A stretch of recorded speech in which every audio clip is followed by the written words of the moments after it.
Start the show on mute, typical of me. But anyway, welcome back to the Big Blue in the Bronx YouTube channel, everybody. Definitely hit the like button, subscribe if you haven't already, do all the good stuff. With that being said, New York Giants training camp is less than a week away.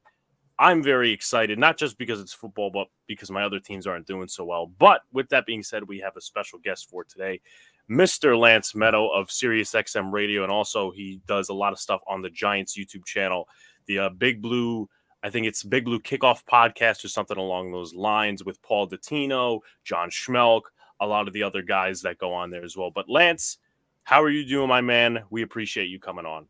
I'm doing very well, Alex. Thanks for having me on the show. Appreciate it. Yeah, no problem. So let's get right into it. Obviously, it's been a big topic on social media. And of course, that is the only Saquon Barkley situation. The New York Giants did not reach a deal long-term wise with Saquon. And how do you see the situation playing out? Obviously, now that the deal was not done, there was a podcast episode released by this, financial podcast, basically talking about, Saquon and currency and a lot of different stuff that went into it. And Saquon spoke his mind 6 days before. Obviously, they did not reach a deal. And there obviously was a quote taken out of context about, I could basically quit on my team and not show up and do that, but maybe I'm in a position to. So how do you see this playing out? What are your thoughts on the situation right now as it looks from a Giants perspective overall? And yeah. Well, the way I see it playing out, Alex, I think is crystal clear. I think a lot of this talk right now, I understand we're all desperate to talk football, but I think a lot of this doesn't really hold any substance. Saquon Barkley will be in uniform for the Giants this season. He's not sitting out the entire 2023 campaign. Le'Veon Bell taught everybody a lesson, and Le'Veon even admitted that he regrets it all these years later. Saquon Barkley and Josh Jacobs, because Tony Pollard already signed his franchise tag, so I won't even throw him in that category. They're not giving up over $10 million in guaranteed money and simply watching from the sideline. So I understand some Giants fans, they're worried, they're concerns, but the economics of football, I think, indicate that Saquon will show up once the regular season starts. Could I see him not being present during training camp? Absolutely. It's no different than plenty of other guys that were forced into a situation where they had to play on the franchise tag. They didn't get a long-term deal done.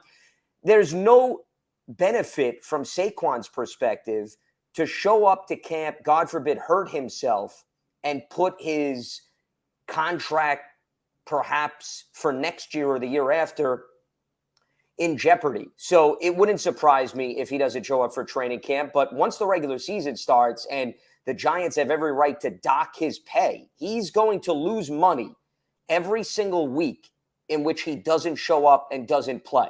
And you just do the mathematics over the course of 17 games. It won't get to that. He won't lose any money if he misses any part of training camp, because once you sign the tag, you're on the books. Until you sign the tag, you're not on the books. So, that to me is the layout of the land, Alex. That's how I see it. I really don't see there being any concern for this season. As far as Saquon's future beyond 2023, that remains to be decided. They could tag him again. The Giants have the power and the right to do that. They could trade him. They could cut ties with him. I think very much is up in the air beyond this because, once again, it's the running back position overall. We've seen this year in and year out. A lot of teams are leery of investing a lot of money in that position because there's a high injury rate and you want to use most of your cap space elsewhere, regardless of whether or not they're more than a running back. Saquon contributes in other areas. I don't think that's to be disputed. But in fairness, I can make the same case about Christian McCaffrey. Christian McCaffrey contributes in a variety of areas, yet he has not proven to be able to stay healthy. And the Niners, who have a heavy emphasis on the run game and is an extremely valuable component, you can't tell me he's guaranteed to play 16, 17 games this season. We don't know. Time will tell. So everyone's rolling the dice, whether it's a jack of all trades running back or a running back that fits into one criteria. So 2023, Saquon Barkley will be in a Giants uniform. He's going to play. Beyond that, we could sit here ad nauseum and go through 75 different areas.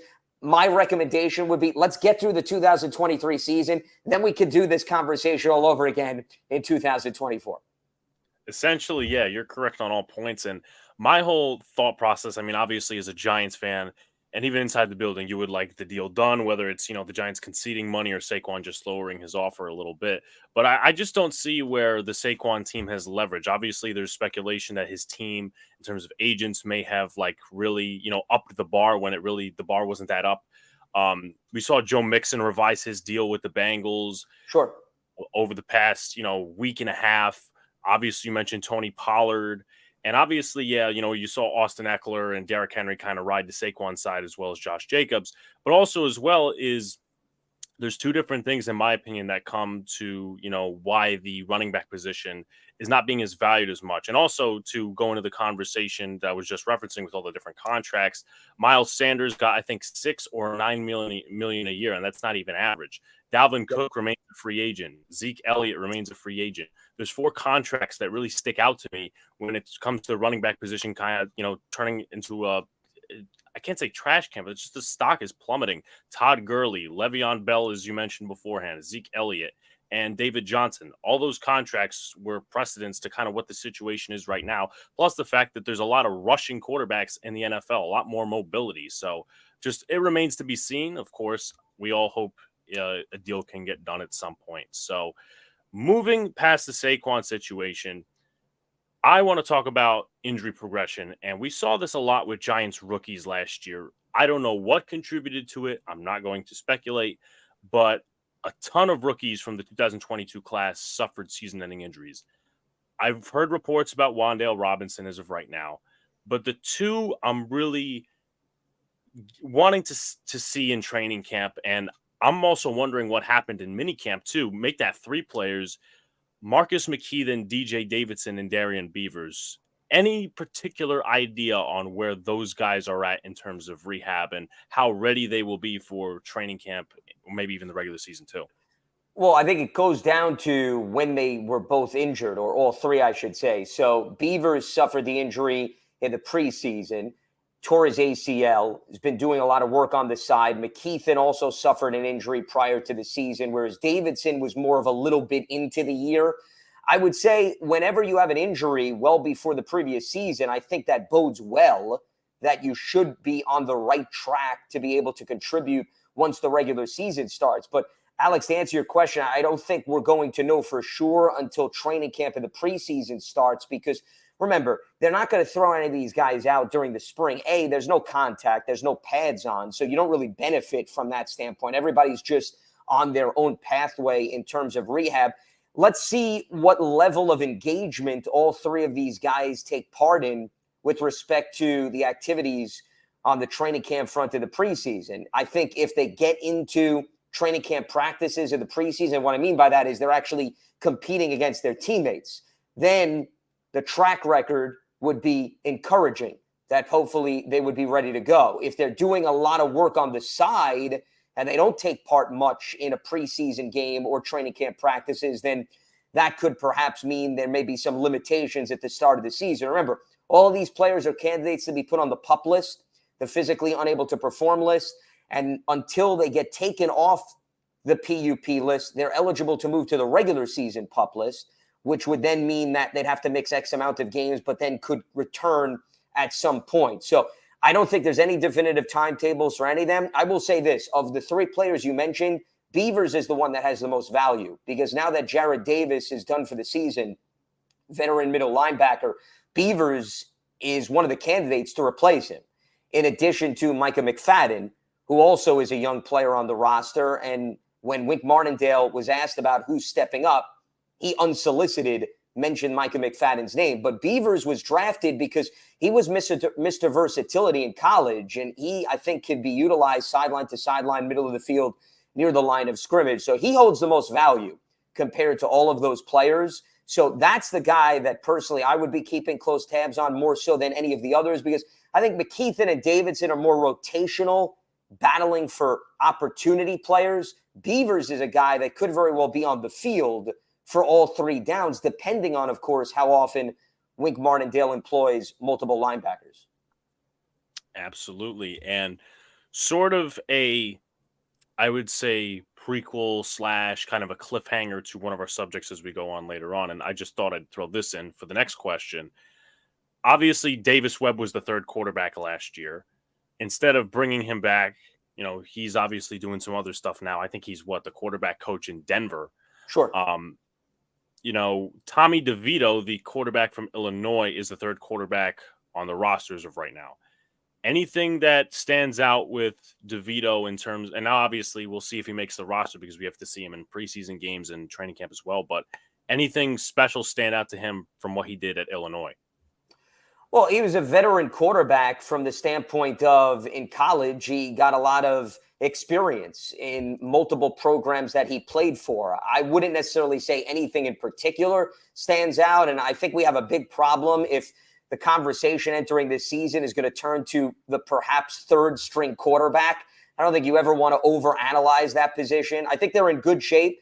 Tyrod Taylor, who got in a little bit last year when Daniel was banged up, is a polished quarterback. He has the mobility factor. So God forbid Daniel Jones misses time. You can't ask for a better situation with respect to Tyrod Taylor. And to answer your question, Alex, if they do have three quarterbacks, the third quarterback is going to be on the practice squad.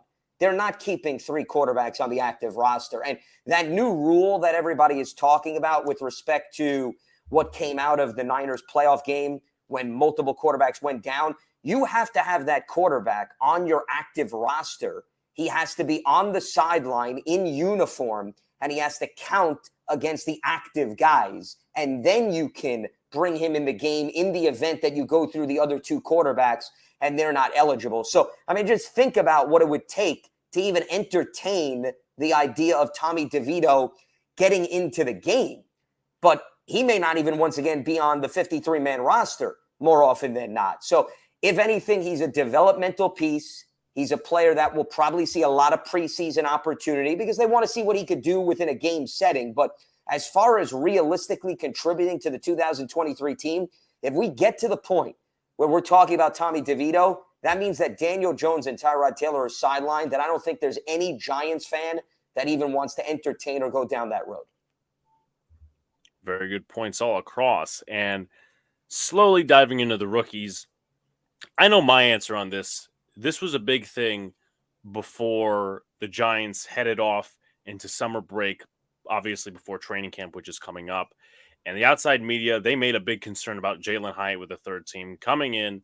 A lot of people, a lot of scouts are talking about, the route tree and all these different things. Should there be concern, or is he just getting in his work as a rookie with the third team? Well, they've got a lot of depth at that position. I think this gets overlooked with respect to the Giants roster outlook. I think wide receiver is the deepest position. I think defensive line makes a good case. Don't get me wrong, but you have various wide receivers that bring something different to the table. They have some tall guys. They have some speed guys. They have some middle of the field guys. If you remember Darius Slayton, when he came in with Daniel Jones, they were part of the same draft class. That first practice, this was back at rookie minicamp, Daniel was throwing the ball deep down the field to Darius Slayton, and he was dropping it like crazy. And I remember everybody observing was saying, oh, my God, Darius Slayton, he has horrendous hands. He can't catch the football. And then Darius had a very nice rookie campaign.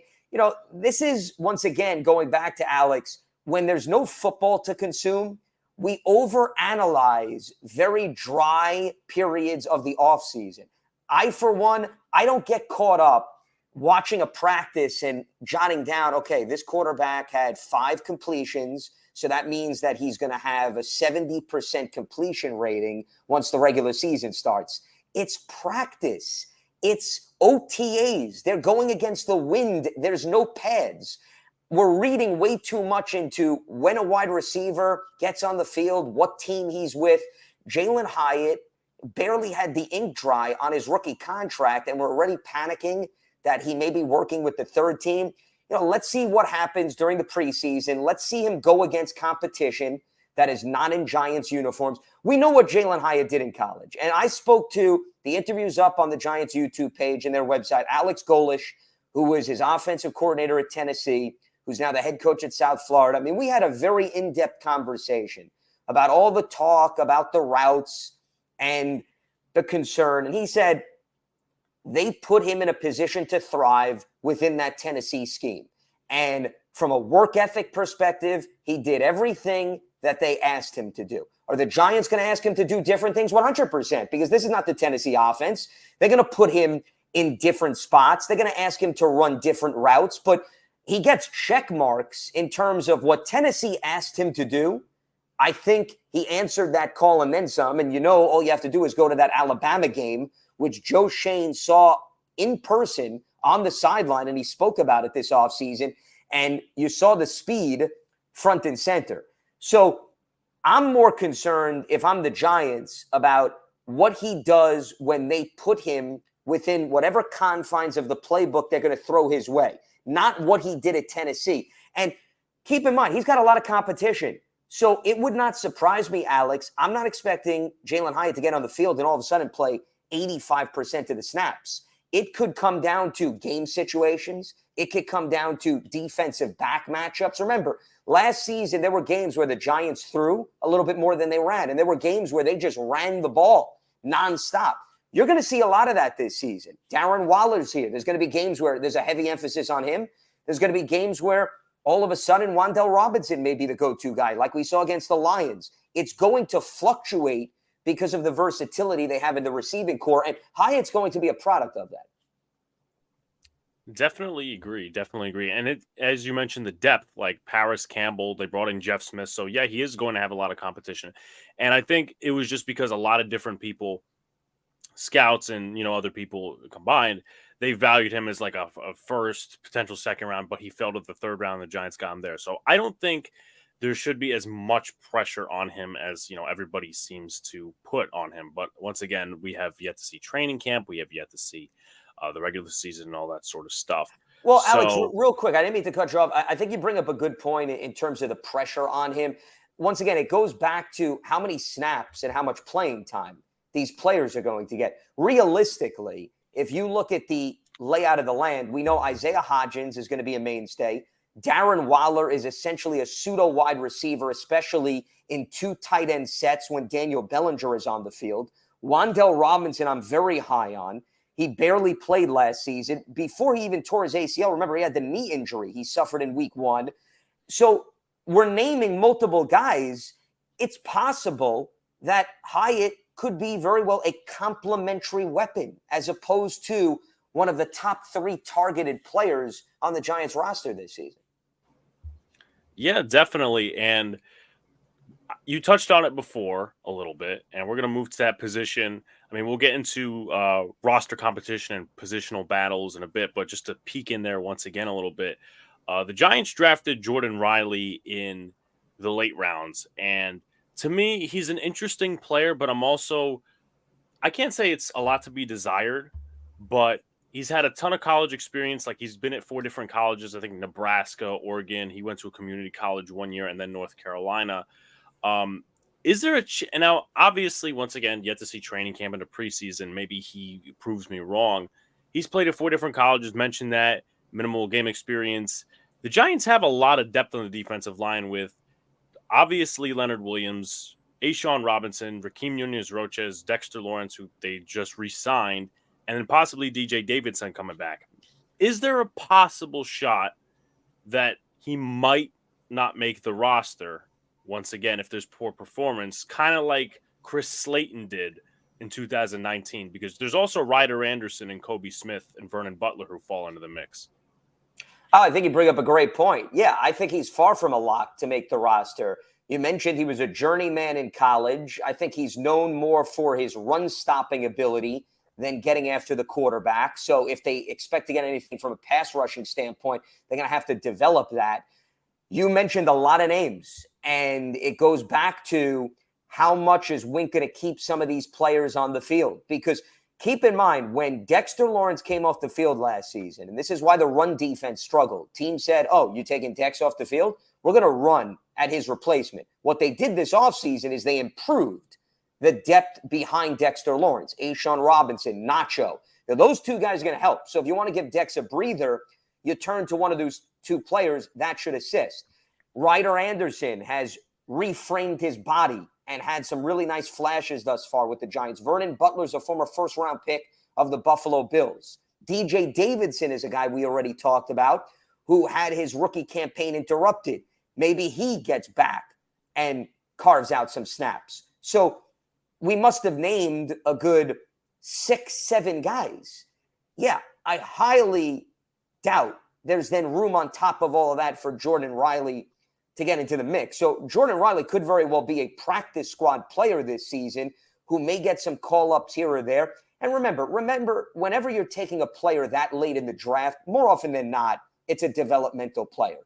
It's highly unlikely that every player in your draft class is a guarantee to make the 53-man roster. So I think barring injuries to players in front of him, Riley in all likelihood is a very strong candidate to be on the practice squad and use this season as a redshirt year, if you want to put it that way, and then maybe make slightly of an impact the following season, depending on how many opportunities he gets.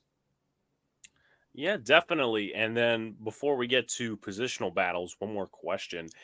If you had to pick, and the Giants have a ton of them, which undrafted free agent do you think will get a lot of attention this training camp? Or maybe which one you're looking forward to seeing the most? A couple of names that fly off the top of my head: Ryan Jones, Haba Baldonado, Tommy DeVito, as we mentioned before, Troy Brown, Deontay Johnson, Alex Cook, Jamon Green, Bryce Ford Wheaton. Haba Baldonado is the one guy that I've been eyeing since he signed with the Giants. He has an interesting background. He's from Italy, and he hasn't played a lot of football. He ultimately went to Pittsburgh, but Pittsburgh was able to tap into that skill set. He's got the ability to get after the quarterback. His sack numbers jumped off the page. I think he's a very active guy. I could see him being a situational pass rusher for Wink Martindale, and they need a situational guy, a complimentary guy. Even if he gets you 3-4 sacks, you'll take that. And remember, nobody has ever reached 10 sacks in a Wink Martindale defense going back to his Baltimore Ravens days. I don't think many people realize that. And that's another reason why when you make sack projections, even with Dexter Lawrence and Leonard Williams and Kayvon Thibodeau and Azeez Ojulari, you got to keep that in mind. No one ever reached 10 sacks during his Baltimore days. But I digress and get back to the subject at hand. Baldonado, to me, is the most appealing because, Alex, as you ran through all those players, I'm also looking at the depth chart at the position. Realistically, can you make the 53-man roster? Do you have a skill set where there's a need?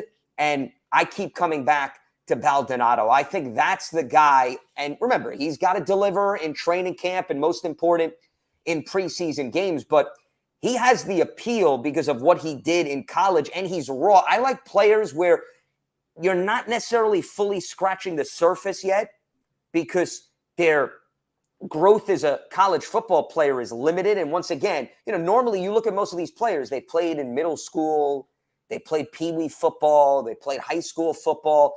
He doesn't have all of that on his resume. Baldonado's the guy to watch. I definitely agree there. For me, it's him and Bryce Ford Wheaton. And in a few questions, I'm actually going to get to the pass rush position because I think there's a lot to unfold there.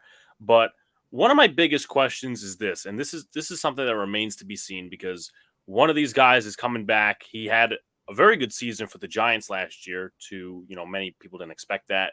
And there's another guy who's coming off of a neck injury, but seems to be doing all right. That, of course, is the left guard position battle. Do you think that they're going to let Azu and Bredesen battle it out? Will it be a rotational system like last year? Or do you think it's going to be an outright, okay, Bredesen's a starter, and then maybe down the line they'll try to kick Azudu in there? I think it'll be an open competition. I don't think necessarily anyone has the leg up. As you mentioned, Azudu dealt with injuries in the second half of the season after flashing early on.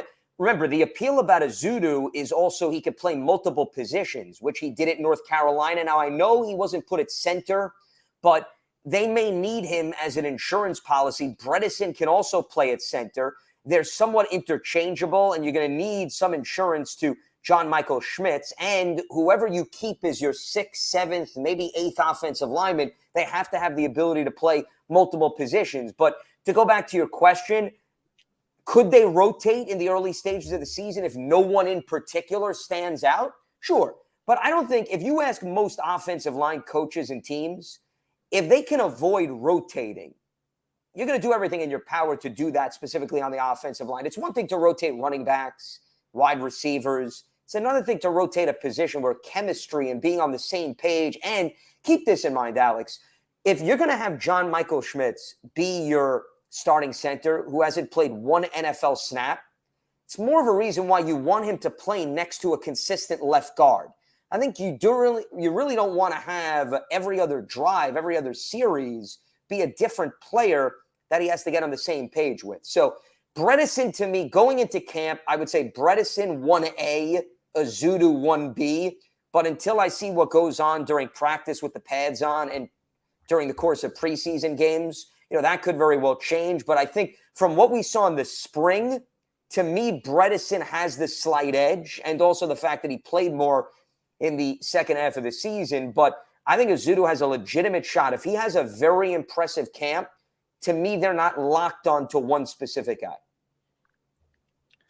Definitely a lot of good points, and I agree there too. Back to the pass rush situation. You got Jihad Ward, you have Azeez Ojulari, you have Kayvon Thibodeau.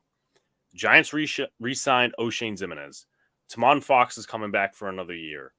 And as we mentioned before, Haba Baldonado is a raw project, but he's something that could turn to something for Wink Martindale as a situational pass rusher. What do you make of that battle? Anyone who has a leg up, anyone who needs to do a little bit more?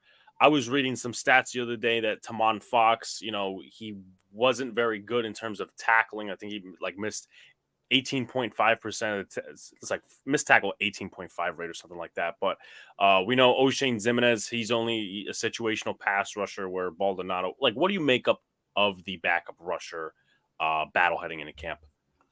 Jihad Ward, to me, is the guy that is probably solidified as the number 3 pass rusher. And you saw all those extra effort plays he made. And I'm not saying Ward's going to go out there and get 5 sacks even. I mean, if anything, he hovers around 2.5 sacks per season, but he can be disruptive. So Ward, to me, is the guy. After Kayvon Thibodeau, Azeez Ojulari, O'Shane Ximines is on the bubble. They brought him back, but between injuries and other players passing him on the depth chart, he's far from a lock. So this is a huge camp, huge preseason for him. Tamon Fox broke out immediately last season and was also a really good special teamer. Let's not dismiss that from the equation. I don't think the Giants went in and said, okay, Tamon Fox is making the team. We expect him to get 6 or 7 sacks. It was Tamon Fox is coming in. We like what he brought to the table, but he's got to do a lot of the heavy lifting on special teams. And I think he did that. Even in the preseason, I remember last year, recovering fumbles, getting his hands on loose balls. To your point, he's still raw. Remember, he's undrafted for a reason. But I remember actually, funny side story, I was talking with Mac Brown, North Carolina's head coach, this time last year when I was interviewing all the college coaches connected to the Giants prospects. And unsolicited, he says, watch out, Tamon Fox will make the Giants 53-man roster. He felt that good about Tamon Fox. And Tamon Fox made the 53-man roster. So I was just basically regurgitating what Mac Brown told me, because he clearly knows a lot more about his players at that point than I did. And I think the Giants coaching staff noticed that too. So I'd put Tamon Fox ahead of O'Shane Ximines with respect to the potential. And I think there's room for a Baldonado or another undrafted player to truly make a name for themselves. That's why, that's a position that I think is wide open. After Kayvon Thibodeau, Azeez Ojulari, Jihad Ward, it, to me, is up for grabs. One other player we didn't mention, and let's not forget about this, is Ellerson Smith. Ellerson Smith is another recent draft pick, unfortunately hit by the injury bug, flashed in college, remember, didn't play due to COVID, which essentially went down as a redshirt year. He's in the O'Shane Ximines category, Alex. There's the potential. You're waiting. You're itching. You got to see it. So O'Shane Ximines, Ellerson Smith, it's show me time. One of them takes care of business this offseason. They probably do a good job of getting on the roster. If both struggle, that's when I think it opens the door for a guy like Baldonado or Tamon Fox to further position himself. Yeah, and it's not like last year where, okay, it's just a new regime coming in, because obviously Ellerson Smith and O'Shane Ximines, they were both Gettleman guys. It's kind of at this point, yeah, we're still kind of looking for more, or at least the Giants coaching staff probably is from Ellerson Smith too, because they obviously didn't cut him last year. He's on the roster for a reason. Same thing can be said with O'Shane Ximines, but at this point, kind of like I mentioned in a roster bubble video I did for O'Shane Ximines, whether they keep him or not, I think he's this type of player. He's just a situational pass rusher that had, 1 4.5 sack season in a different scheme. So, as I said, at this point, and you know what? Yeah, Baldonado could be a guy that maybe does a little bit better in certain areas than O'Shane Ximines, and maybe he hops him. Same thing with Tamon Fox. I mean, as I said, Tamon Fox played, I think, 30% of the defensive snaps last year, and that's not a ton. I mean, he played all 16 games, but a lot of those also, snaps wise, were on special teams. So, the next question I think is a very interesting one. We have two immediate make it tight ends for the roster, Darren Waller and Daniel Bellinger. And the thing I'm wondering is, and I already have somewhat of a slight guess, but my guesses can be wrong, is in that third tight end, are the Giants looking for a blocker like Tommy Sweeney or Chris Myrick? Or are they looking more of a pass catching type, kind of like a Lawrence Cager, who came on last year? He did some things in the past game, caught his first Giants touchdown against Houston. Where do you think they're going? Also, not to mention the undrafted free agent and Ryan Jones. Cager is a former wide receiver who made some plays last season when his number was called. And Tommy Sweeney, to your point, is on the complete opposite end of the spectrum because he is solely a blocker. He's a New Jersey native, and he was in Buffalo. So he knows the scheme, and Brian Dable is very familiar with him. They've got Darren Waller and Daniel Bellinger. They're not lacking pass catchers. And all the wide receivers, plus what Saquon Barkley could do out of the backfield. Let's not forget Eric Gray, who they drafted too. There's only so many footballs to spread the wealth. I like Cager. Is it possible they keep 4 tight ends? Perhaps. I mean, remember, we don't know. They may not keep a fullback, and maybe Tommy Sweeney is their fullback / blocker, and they look at him that way, and he's in that category. But if you're talking about need, I would think the third tight end would be a blocker. You would want a player that you can mix and match, especially one you want to go big personnel. But the other thing that may lean towards who makes the 53-man roster and who doesn't is who they think can get through waivers and make the practice squad. Meaning, for example, we know Waller and Bellinger are on the roster. If they say to themselves, if we cut Lawrence Cager, does somebody grab him off of waivers? If we cut Tommy Sweeney, do we lose him? If you ask me, I would say there's probably a better chance Cager gets claimed by somebody else, more so than Tommy Sweeney, because Cager's younger and more versatile. So if you're the Giants and you're looking at it through that lens, then I would say keep Cager, part ways with Sweeney, and then bring him back on the practice squad or however you finalize the 53-man roster. Here's another thing, though, that can't be overlooked, Alex. They changed the rules this year. There is no middle cut. There's no multiple cuts as we go from 90 to 53. It's all going to happen simultaneously. And the reason I bring that up, why that's important, is just think about this. You're going to have 32 teams simultaneously cutting their rosters from 90 to 53. Do you know how many players are going to be thrown out on the waiver wire at once? Normally, if you notice, if you go to previous off seasons, you methodically cut players and you can at least see what's going on around the league. Now, there's going to be some teams that are going to cut guys early. That always happens because if they feel they're not going to keep them, you might as well give the player an opportunity to catch on with somebody else. But there's going to be a lot of other teams who are going to say, we're not going to play anyone of note in the third preseason game, so we're going to hold on to as many bodies as possible and play all the players. So the reason I bring that up is we're looking at just the Giants roster. It's possible maybe somebody from the Buffalo Bills is let go, like an Isaiah Hodgins. Maybe somebody who Mike Kafka was with in Kansas City or Wink Martindale, and they want to bring that player in who they think brings them a little bit more to the table than somebody on the Giants roster. And that could very well be, Alex, at the tight end position. So that's another thing that could shift their thinking with respect to how many guys and who they keep, whether it be 3 or 4. What's up to my guy Jetsmith Mess in the comments? And assessing that waiver wire comment and all that sort of situation, because it's a really good point. We're missing two tight ends that were a part of the Giants last year, and I think one of them originally made the roster, one didn't. One was a late come on. Tanner Hudson, who they released midseason, and Nick Van Ed. So those rotations obviously can always happen. And also, just outside the tight end position, Jalen Smith, he was re signed at some point. Fabian Moreau ended up being a big impact player when Adoree Jackson went down. So that's, I think, what a lot of people have to keep in mind is not just, who's on the roster right now, but the waiver wire and then potentially in season changes, which I think is going to be really interesting, especially in the second year of the Dable and Shane era. But moving on, we talked Nick about McLeod, by the way, is another Nick guy McLeod too, worth mentioning too. Yeah. But we talked about this earlier with injury progression and stuff like that. Gerard Davis is out for the year, which leaves Micah McFadden and Darian Beavers, who hopefully will be ready by training camp and the preseason.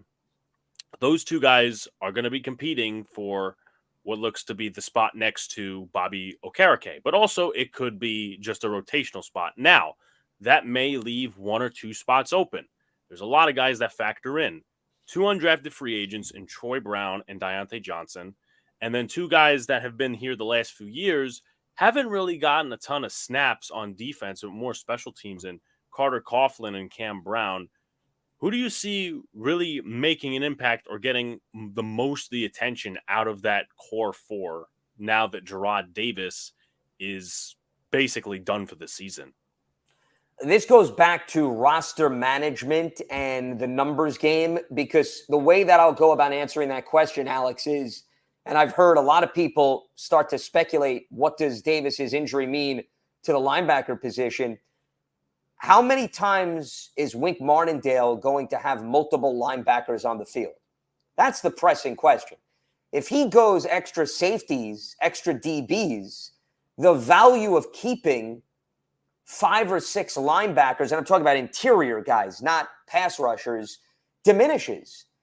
Because if you feel good about Darian Beavers and Micah McFadden right next to Bobby Okereke, we just named 3 interior linebackers, and Beavers has the ability to go to the edge as well, based on what he did in college. So guys like Carter Coughlin, Cam Brown, and I'm not even going to bring the 2 undrafted guys in until we see a little bit more of what they could do in training camp in the preseason. It's more of special teams, if anything. And that's what Carter Coughlin and Cam Brown have become. Remember, Cam Brown a few years ago had that big return for a score against Washington. Carter Coughlin had sacked Tom Brady one year, if you recall. And we saw a flash here or there, but they really became special teams guys. If Wink Martindale goes to Brian Dable and Joe Shane and says, guys, we have our edge rushers, who we were talking about earlier.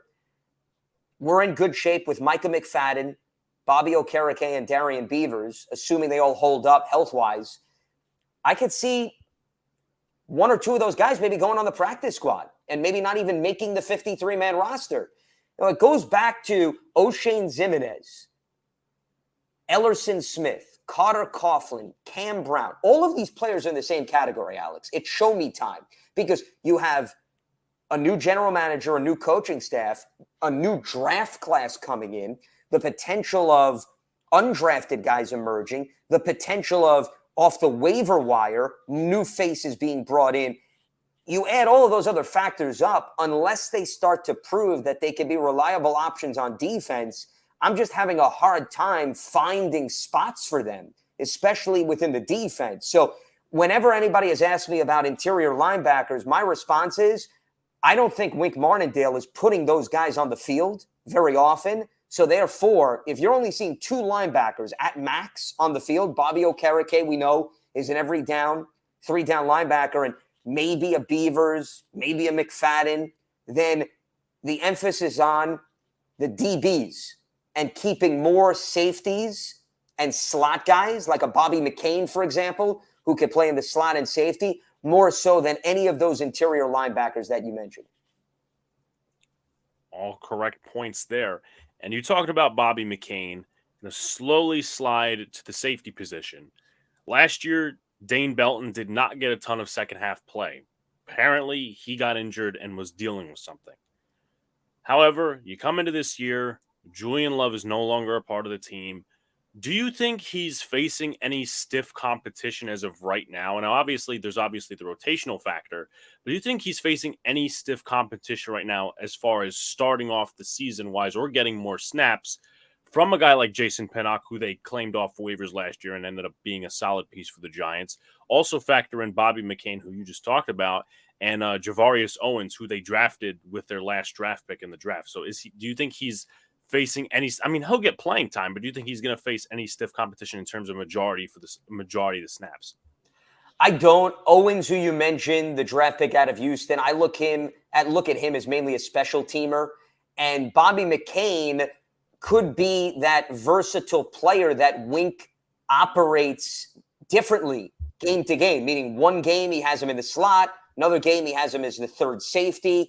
Now, Pinnock is a veteran who was previously with the Jets, who had to step in because of injuries. But I think Belton, assuming once again he has a productive camp and holds up, when they moved on from Julian Love, to me, that was to create an opportunity also for Dane Belton to line up opposite Xavier McKinney and for these two young guys to play well with one another simultaneously. I think it's Belton's job to lose, to answer your question. And I don't see them, going out of their way to put somebody ahead of him on the depth chart. The only guy that, once again, I could see taking playing time away from him is Bobby McCain, just because Bobby McCain is a Swiss Army knife. You can use him in a variety of different spots. So if Wink Martindale, case in point, is going up against an offense where they're really going to spread you out wide, various wide receivers, and he just feels McCain is a better man-to-man at the line of scrimmage cover guy as opposed to Belton, well, then that justifies playing Bobby McCain more. If you're going up against a team that is looking to run or relying more on deep passes where you need a Dane Belton who can assist in that department, then Belton will play more. I don't know if they're going to, at the end of the season, if you're going to have two safeties, and this would also depend on two guys actually staying healthy, and you're going to see them play 85, 90% of the snaps. Something tells me there's going to be three safeties that are going to log a bulk of the snaps. Now, could that be McCain? Could that be Pinnock? Could that be somebody else we're not talking about? It's going to be three to me more so than two. McKinney will be the main guy. The other two guys, I think, can balance the load. And final question. This is a position that's still in the secondary, is the slot corner position. And overall, we could take a huge glimpse at the whole corner spot. So starting out in the slot, how much pressure do you think Darnay Holmes is under to be ousted by Cordell Flott? Now, obviously, once again, factor in the rotational stuff, but Darnay Holmes, at least the way I see it, he's solid in zone. In man, he gets a little grabby. They drafted Cordell Flott last year. They still have Aaron Robinson, who I personally like and could be a slot guy too, but he's always dealing with injuries. How much pressure do you think Darnay Holmes is under to lose his job as the primary slot corner? I think he's under a lot of pressure because, as you mentioned, there's several appealing candidates. And Flott, by the way, like Aaron Robinson, we saw him in and out of the lineup. I like Robinson too, but Robinson's coming off a notable knee injury last season. And I think they look at Robinson more of an outside guy than necessarily an inside guy, even though he has some experience at both spots. So to me, if Robinson can get back to full health, he's more of an insurance policy for Deonte Banks and Adoree Jackson. And you need that third guy because you can't expect everybody to play 17 games. So it comes back to Cordell Flott and the veteran Bobby McCain. And Darnay Holmes, the biggest issue for him, and I think you were hitting on this, is the penalties. Because if you go back to last season, and I log all the penalties, he and Dexter Lawrence, but Dexter Lawrence wasn't necessarily because of holds, it was more of hits on the quarterback. They were up there right behind Daniel Jones for individual penalties. So I think that says a lot about at the line of scrimmage, the grabbiness. I remember Holmes had one penalty in Tennessee week 1 that helped the Titans get a legitimate shot at a game-winning field goal, which was on the mark, if not for a few inches here or there. So the bottom line is, yeah, those two guys, I do think, pose a notable threat. And once again, Flott is a player that was drafted by Joe Shane. It's a new regime. If they invested in that player, the coaching staff helping to develop, not to say Darnay Holmes doesn't have a role on the team, but they have a reason to want to see him flourish. And Flott has more length than Darnay Holmes. Let's not forget about that because he's taller. And in this day and age, some of these wide receivers are interchangeable on opposing teams. They'll line them up on the outside. They'll line them up in the slot. So this idea that in today's NFL, they put the small guys in the slot and all the big guys on the outside, that's not true. They'll put tight ends in the slot. So that means that you need, my point is, somebody with length, somebody with size to play inside to be able to match up with those taller targets. I mean, what happens if they put a Darren Waller or somebody else on the inside? If you're a defensive back, you've got to be able to push him off of his route. If you have a little bit of a lengthier frame to do that, that to me is beneficial. So I would say Flott could very well be in the driver's seat. And then Darnay Holmes also has to think about how they utilize and employ a guy like Bobby McCain. So yes, to answer your question, the pressure is definitely on him. No doubt about it.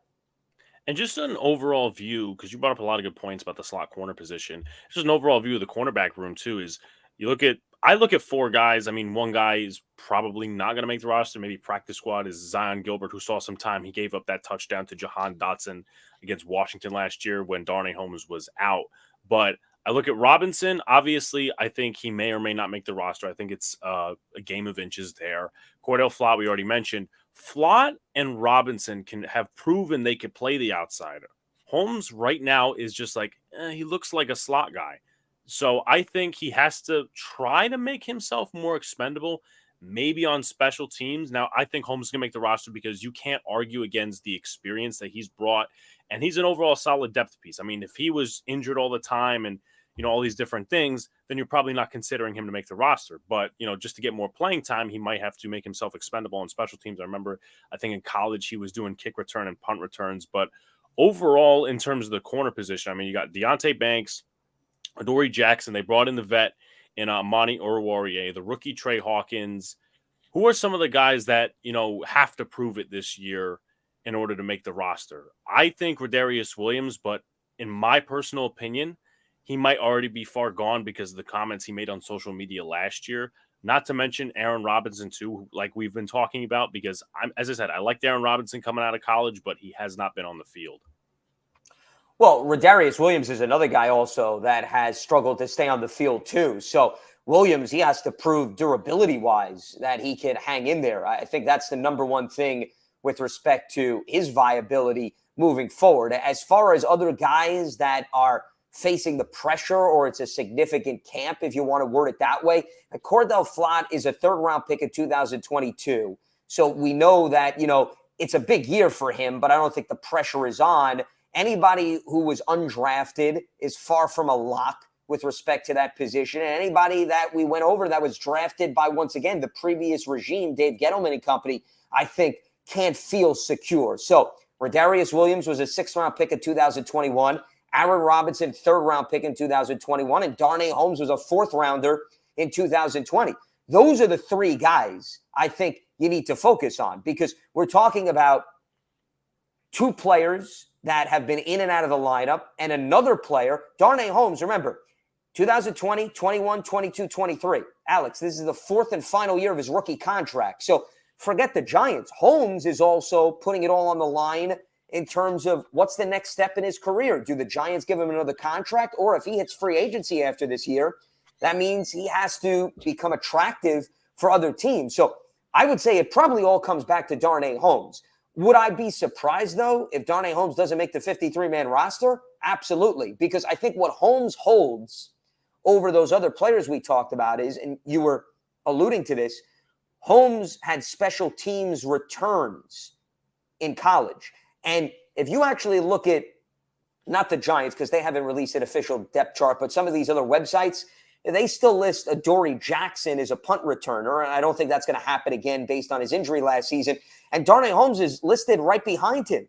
So Holmes could be in play to be the punt returner this season, unless another candidate that we're not talking about. And Eric Gray is a player to watch out for, a wide receiver. I'm not saying they don't have other players, but the point is, all of these corners that we're talking about, if they show value on special teams, that's the way that they carve out a spot. And I think because of Holmes's experience in the slot and flat being in and out of the lineup, the Giants can't roll the dice on one young guy being the end-all, be-all. There's room for 2 to 3 guys that have experience in the slot, and that's where McCain and Holmes come into play. Yeah, definitely. And going back to that special teams and kick returning, punt returning, I mean, they've been testing out Jalen Hyatt there. Jay Sean Corbin had a few nice returns last preseason. You mentioned Eric Gray, Jadon Mickens, who was a punt returner for the Jacksonville Jaguars and the Buccaneers. So it's going to be all interesting, and it's more up to special teams than I guess a lot of people would like to imagine. But with that being said, going to start to close out here. Lance, any final thoughts with training camp less than a week away?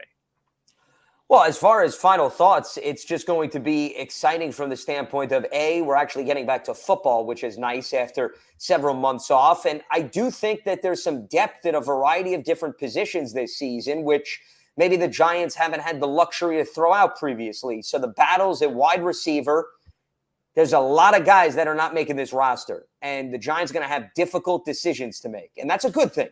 That's not necessarily a bad thing. And then the depth behind Dexter Lawrence and Leonard Williams and what those guys can do on a consistent basis. Because if you're Wink Martindale, you don't want to play Leonard Williams and Dexter Lawrence 90% of the snaps. You have to be able to rely on other players. So those 2 spots are the areas to watch. And then as far as the rest of the roster is concerned, I don't know how much we're going to get an idea of snap count wise during the preseason, because I just don't see a lot of the regulars playing. So I wouldn't read too much into it. But with Saquon, as I mentioned, unlikely to be around for training camp, Eric Gray is one individual that I think has so much opportunity in front of him.